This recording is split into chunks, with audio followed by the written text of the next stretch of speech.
कि जो जाट समाज के लोग हैं ये हिंदू नहीं बनने के, तो इनको उस लाइन पर मत लेकर जाओ, इनको दूसरे बिरादरी से अलग करो। अब इनको उलझाओ कहीं पे भी, तो इस बिरादरी के लोगों को भी बच कर रहना पड़ेगा। ये 3 एजेंडे अभी सरकार के हैं। मतलब जाटों को टारगेट कर रही है सरकार, कर रही है कि दूसरों से अलग करा जाए इनको। जैसे नूह की घटना हुई तो उन्होंने इसी समाज के लोगों का नाम लिया कि जी वो हो गया। उससे क्या था कि ये मेवात के आसपास है कि ये लड़ाई लड़ लेंगे तो ये बदनाम होंगे कि देखो जी ये तो हमारा काम नहीं, इन्हीं का है। लोगों खाप पंचायतें भी टूटेंगी, एसकेएम भी टूटेगा। अच्छा। नए किसान संगठन बनेंगे, अभी जातिगत किसान संगठन देश में बनेंगे। अच्छा। अलग अलग फसलों के किसान संगठन बनेंगे। आप इतने दावे से जो लेबर काम करती है यहाँ पर मंडियों में, वो सब बिहार के लोग हैं।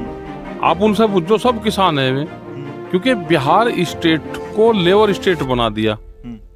वहाँ पे मंडियाँ नहीं है बिहार में, मंडी खत्म कर दी 2006 में वहाँ की। तो वहाँ पे आंदोलन चल रहा है कि मंडी बहाल हो, बाजार समिति उसको बोलते हैं कि वहाँ की बहाल हो। तो यही हल करने की पूरे देश को 3 काले कानूनों में यही था। जब नमस्कार दोस्तों, मैं हूं नरेंद्र, स्वागत करता हूं आपका मेरे YouTube चैनल पर। इस वक्त हम खड़े हैं नरवाना के उजाना गांव में और यहां पर पहुंचे हैं किसानों के आइकन राकेश टिकैत जी। बात करेंगे इनसे, हमारे साथ बने रहे, वीडियो को बिल्कुल भी स्किप मत कीजिए। बिना टाइम गवाए चलते हैं टिकैत जी के पास। तो देख पा रहे हैं आप, इस वक्त हमारे साथ मौजूद है राकेश टिकैत जी। सर नमस्कार और हमारे YouTube चैनल पर स्वागत है आपका। हाँ, स्वागत है भाई आपका भी सबका। सर उजाना किस प्रकार आना हुआ? उजाना, हाँ जी। तो प्रोग्राम में जा रहे हैं तो हम रुकते हैं, चाय पीएंगे, खाना खाएंगे तो गांव में ही तो खाएंगे, और जब आगे प्रोग्राम में जाएंगे तो यही तो किसान संगठन है। यहाँ पे आए तो इस गांव में रुके, फिर आगे प्रोग्राम करेंगे, फिर यहाँ से फिर यूपी चले जाएंगे। सर आज की परिस्थितियों को देखते हुए सबसे पहला सवाल तो यही है कि जो AQI है, जो एयर क्वालिटी इंडेक्स है, वो 900 पार जा चुका है। सबसे प्रदूषित शहर हमारे बन चुके हैं। किसानों को कई बार अपील करी जा चुकी है, वो धान के अवशेष है वो मत जलाइए, क्योंकि बड़ी परेशानी का सामना करना पड़ता है सर, क्योंकि जो सांस के मरीज है और आंखों में एक बड़ी जलन का सामना करना पड़ता है। तो आपकी अपील, अगर आप अपील करें और किसान उसको ना माने तो ऐसा हो नहीं सकता। सर क्या कहना चाहेंगे? देखो, अपील हम भी करते हैं और किसान भी मानता है, लेकिन इसका करे क्या, मजबूरी में इसमें करें। इसमें सामाजिक लोगों को भी लगना पड़ेगा और इसमें सरकारों को भी लगना पड़ेगा। भाई इसको इकट्ठा करें। हमारे जो साइंटिस्ट हैं, एग्रीकल्चर साइंटिस्ट हैं, वे क्या कहते हैं, और सरकार, इनको सब लोगों को इसमें लगना पड़ेगा। इसको कैसे इसका निस्तारण हो वो हमको बताएं, तो हम बिल्कुल किसान उसको करने को तैयार हैं। क्योंकि कई किसानों को इसमें पेनल्टी भी हो चुकी है सर। अब गवर्नमेंट भी नहीं चाहती कि पेनल्टी हो, लेकिन उसके बावजूद भी किसान जो है मान नहीं रहे। नहीं, क्या करा जाए ना, वो बताओ ना, तरीका बताओ ना। बगैर पराली के धान कैसे पैदा होगा, आप वो बता दो। बिल्कुल नहीं जलाना चाहिए, पोल्यूशन फैलता है तो नहीं जलाना चाहिए, लेकिन इसका निस्तारण हो। सरकार इसकी व्यवस्था कर दे, मनरेगा से आप इसको कलेक्ट करवा लो, इसके जो खाद के गड्ढे बनवा लो, बिजली से बनवा लो। उस तरह के जो इक्विपमेंट आते हैं जो इसको इकट्ठा कर ले, उन पे सरकार छूट दे दे। अब उस पर भी 18% GST है। जो इसके बंडल बनाते हैं वे मशीनरी दे और वे गांव स्तर पर दे दे, या कोई इस तरह की कमेटी बने, सरकार उसकी व्यवस्था कर दे। देखो, सरकार को आगे आना पड़ेगा इसमें। सरकार तो सर कह रही है ऑलरेडी, हमने तो कई तरह के प्रयत्न कर चुके हैं, लेकिन किसान जो है मान नहीं रहे हैं। नहीं, मान जाएगा किसान, कोई वो नहीं करता, कोई प्रयत्न नहीं करता। सिर्फ कागजों में कहने से नहीं कुछ होता कि सरकार ने कह दिया। भाई किसान को ये लगा कि उसमें फायदा है तो किसान वो काम करने लगेगा। सर भारतीय किसान यूनियन के आगामी क्या कार्यक्रम होने वाले हैं? सर ये भी कहा जा रहा है कि जो किसान आंदोलन है उसका जल्दी पार्ट 2 हो सकता है सर। नहीं, अभी उस तरह का कुछ वो नहीं है कि MSP पे अभी भी लिखित में गारंटी नहीं दिया सर सरकार ने। देखो, सरकार ने तो MSP पे उस दिन से भी कोई बात नहीं करी। MSP के लिए बड़े आंदोलन की जरूरत पड़ेगी और उसमें पूरा देश भर का किसान उसमें जुड़े। पूरे स्टेट की मांग है ये कि MSP गारंटी कानून देश में बनना चाहिए।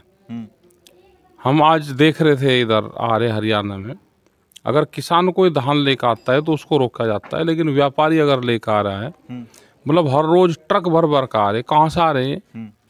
ये वहाँ से आते हैं, बिहार, उत्तर प्रदेश, इन राज्यों से आता है, सस्ते में आता है। 800 से और 1200 रुपए की उसकी खरीद है वहाँ सर पे। हाल ही में जो धान का सीजन चला था उसमें मैंने अपने चैनल पर एक इंटरव्यू करा था, एक 70 साल का बुजुर्ग रोने लग गया था सर मेरे चैनल पे कि मैं पिछले 2 हफ्ते से मंडी में बैठा हूँ, मेरी फसल की खरीद नहीं हो रही। खरीद इसलिए नहीं होगी कि व्यापारी की कौन खरीदेगा फिर? व्यापारी जो पूर्वांचल से, बिहार और वहाँ से सस्ते में खरीद के जाता है, वो किसान के नाम पे बेचता है, तो उसकी कौन खरीदेगा? सर कहा भी जा रहा है कि बाहर से फर्म बुलाई गई, लेकिन उसके बावजूद भी ये हाल था। नहीं कह रहा है कि बात तो ये है कि जितना उनको पूर्ति करनी है सरकार व्यापारी से पूर्ति कर लेती है किसान के नाम पे, और किसान का फिर वे सस्ते में खरीदते हैं। ये लेकिन इसमें जो अल्टीमेट लॉस होता है वो किसान को ही होता है। किसान को ही है, वो चाहे बिहार का किसान हो, वो यहाँ का किसान हो। जैसे जो लेबर काम करती है यहाँ पे मंडियों में, वो सब बिहार के लोग हैं। आप उनसे पूछो, सब किसान है वे, क्योंकि बिहार स्टेट को लेबर स्टेट बना दिया। वहाँ पे मंडियाँ नहीं है बिहार में, मंडी खत्म कर दी 2006 में वहाँ की। तो वहाँ पे आंदोलन चल रहा है कि मंडी बहाल हो, बाजार समिति उसको बोलते हैं, कि वहाँ की बहाल हो। क्या यही हल करने की पूरे इंडिया की पूरे देश को 3 काले कानूनों में यही था, जमीन ठेके पर जाती, बिहार बनाने की प्लानिंग थी, मतलब लेबर कंट्री। भाई बिहार ट्राल है उनका, और लेबर कंट्री बनता, ये इंडिया लेबर कंट्री बनता। ये तो किसान आंदोलन आगे लगे, खा पंचायतें लगी, पूरा देश लगा, तो जब जाके 3 काले कानून वापसी हुए। और आज भी आप देखोगे कि जमीनों के रेट बढ़ रहे, जमीनों के रेट बढ़ने खतरनाक हैं। महंगी जमीन जितनी होगी किसान बेचेगा उस जमीन को जी। और सस्ती जमीन किसान खरीदता है, महंगी जमीन व्यापारी खरीद रहा। ऐसा क्या काम करेगा भाई इससे?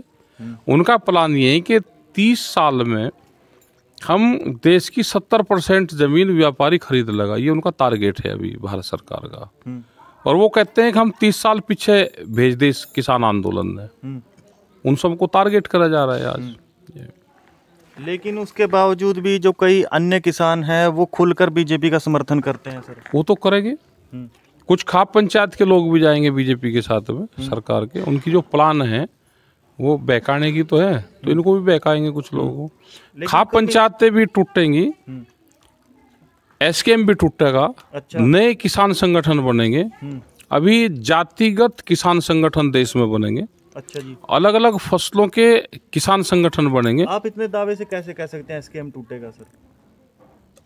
टूटेगा, नया एसकेएम बनेगा, सरकार बनवाएगी। अच्छा। हाँ, इसमें सरकार लीडिंग कंडीशन सरकार तो वो रहती है ना, इन सब कामों में सरकार का इन्वॉल्वमेंट रहता है। इसके अलावा जो देखा गया सर, डीएपी को लेकर भी बड़ी मारामारी देखी गई यहाँ की मार्केट में, क्योंकि जो किसान है वो सुबह 4 बजे जाते थे सर मंडियों में डीएपी की खरीदारी करने के लिए, वो भी नहीं मिलता था सर उनको। देखो, जमीन से नफरत कैसे करेगा किसान? जब इसमें लागत महंगी हो जाएगी, इससे नफरत करेगा, जब भी तो इसको बेचेगा।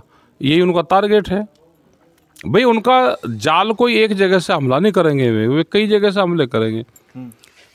जो इक्विपमेंट है वो महंगे होंगे, जो इसमें फर्टिलाइजर लगेगा वो महंगा होगा, मिलेगा नहीं। फसलों के रेट डाउन आएंगे, जमीन के रेट महंगे होंगे, कर्जे से किसान अपना गुजारा करेगा।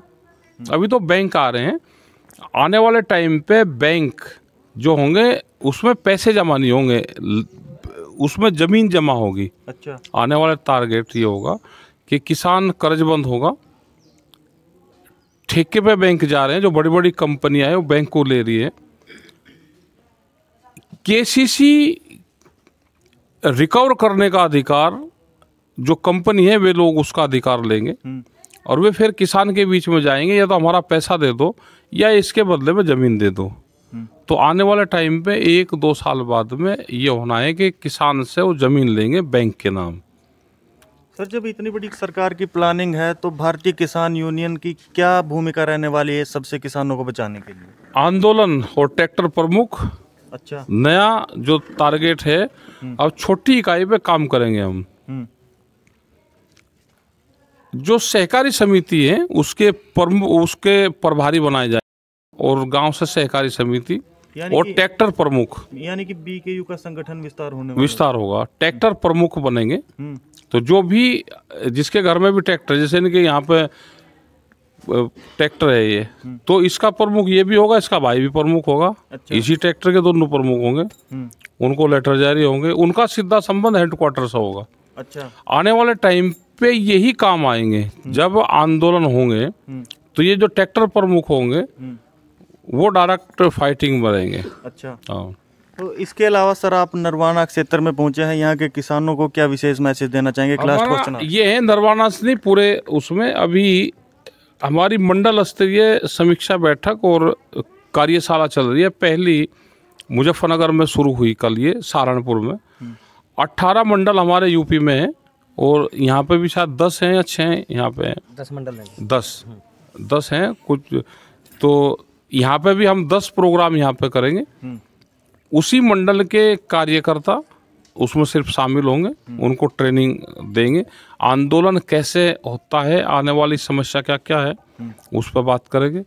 और फिर इलेक्शन जब खत्म हो जाएगा तो मध्य प्रदेश और राजस्थान हमारा अगला टारगेट रहेगा। सर, ये भी कयास लगाया जा रहा है, कई किसान संगठन है वो राजनीति में सक्रिय होने वाले हैं, तो बीकेयू क्या रुख रखती है सर इसको लेकर? हम तो राजनीति से दूर रहेंगे। अच्छा। हाँ। कोई चुनाव लड़ने का ना हमारा नहीं प्लान, ना लड़ना चाहिए। क्या अपने नाम से किसी और को आगे कर सकते? नहीं, हम किसी को नहीं आगे कर दे। बिहार में किसकी सरकार है? हमारा आंदोलन बिहार में भी चल रहा। छत्तीसगढ़ में किसकी सरकार है? वहाँ पे भी आंदोलन चल रहा। तो हमारा सरकारों की गलत पॉलिसी के खिलाफ मूवमेंट है, किसी पार्टी के नहीं। पॉलिसी सरकार बनाती है, उनके खिलाफ हमारा रहेगा। मतलब आगे राजनीति का कोई विचार हमारा नहीं है। राजनीति से देश नहीं बचेगा, देश बचेगा आंदोलनों से। देश को बचाएंगे खाप पंचायत, देश को बचाएंगे गांव। लेकिन खापों को तो ऑलरेडी तोड़ने की कोशिश करी जा रही है। उनके टारगेट में अभी उनके 2 एजेंडे में है। पहला एजेंडा है उनका कि खाप पंचायतों को तोड़ा जाए, उस पर भी काम कर रहे। दूसरा एजेंडा है, एक बिरादरी है यादव। हाँ। यादव में भी 2 तरह के यादव हैं, तो उनमें आपस में टकराव करा जाए, ये उनका एजेंडा है अभी सरकार का। तीसरा एक कम्युनिटी, ये जो दिल्ली के आसपास बसती है, वो जाट समाज के लोग हैं। जाट में जोड़ है सर हरियाणा? नहीं, हरियाणा है, उत्तर प्रदेश है, जितना भी वो है। तो उन्होंने कहा कि ये अब हिंदू नहीं बनने का। उनके टारगेट में ये लिख लिया उन्होंने, सरकार की पार्टी ने, सरकारी पार्टी ने, कि जो जाट समाज के लोग हैं ये हिंदू नहीं बनने के। तो इनको उस लाइन पर मत लेकर जाओ। इनको दूसरे बिरादरी समाज के लोग हैं ये हिंदू नहीं बनने के, तो इनको उस लाइन पर मत लेकर जाओ। इनको दूसरे बिरादरी से अलग करो, अब इनको उलझाओ कहीं पे भी। तो इस बिरादरी के लोगों को भी बच कर रहना पड़ेगा। ये 3 एजेंडे अभी सरकार के हैं। मतलब जाटों को टारगेट कर रही है सरकार? कर रही है कि दूसरों से अलग करा जाए इनको। जैसे नूह की घटना हुई, तो उन्होंने इसी समाज के लोगों का नाम लिया कि जी वो हो गया। उससे क्या था कि ये मेवात के आसपास है कि ये लड़ाई लड़ लेंगे तो ये बदनाम होंगे कि देखो जी ये तो हमारा काम नहीं का है। अगर ये नहीं गए तो कह लेगा ये हिंदू नहीं है। यानी कि मेवात में जो दंगे हुए थे वो प्री प्लान थे सर? प्री प्लान तो होते हैं, तो बताएंगे भी बताएंगे।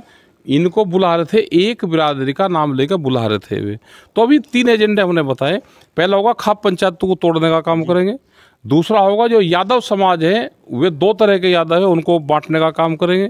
तीसरा एजेंडा है जो एक जाट समाज है, उसको तोड़ने का काम करेंगे। अलग बिरादरी, ये सारी कैटेगरी जर्नल कैटेगरी के अंदर आती है, तो क्या जर्नल कैटेगरी को? नहीं, हमें और का नहीं पता भाई, हमने सरकारी एजेंडे बताए, ये उनके उसमें है।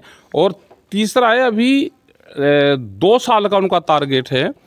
देश के हर आदमी को चिन्हित करेंगे कि कौन नागपुर विचारधारा से सहमत है और कौन नहीं है। नागपुर विचारधारा क्या है सर? उसको ब्रीफ। आरएसएस की विचारधारा। अच्छा, जो उस विचारधारा से सहमत नहीं है वो अलग होगा। ये उनके तो आधे से भी ज्यादा देश सहमत नहीं होगा सर आरएसएस विचारधारा से? नहीं होगा तो वो तो नहीं, हमने जो पॉलिसी है वो बताई। कौन सहमत होगा कौन नहीं होगा हमें उससे नहीं पता। और अगर उससे कोई सहमत नहीं होगा सर तो उसके खिलाफ मुकदमे दर्ज होंगे गाँव के, गाँव में उसके बच्चों की नौकरी नहीं लगे। अच्छा जी। हाँ, यानी कि नौकरी पाने का एक सस्ता मंत्र है कि RSS ज्वाइनिंग करो उसके। हाँ, अच्छा, आप सीधा कह रहे हैं ये सब। हाँ, तो और कैसे कहेंगे भाई, बताओ कैसे कहेंगे, सीधा ही तो कह रहे हैं। तो सुन पा रहे थे आप राकेश टिकैत जी को, सीधा दो टूक लफ्जों में बोल दिया इन्होंने कि अगर सरकारी नौकरी चाहिए तो RSS ज्वाइन करे, और आगामी जो एजेंडे हैं सरकार के वो भी इन्होंने बिल्कुल साफ शब्दों में बता दिए। तो वीडियो को ज़्यादा से ज़्यादा शेयर करें और चैनल को सब्सक्राइब करना बिल्कुल मत भूलें। धन्यवाद, जय हिंद दोस्तों, धन्यवाद सर। धन्यवाद जी, धन्यवाद।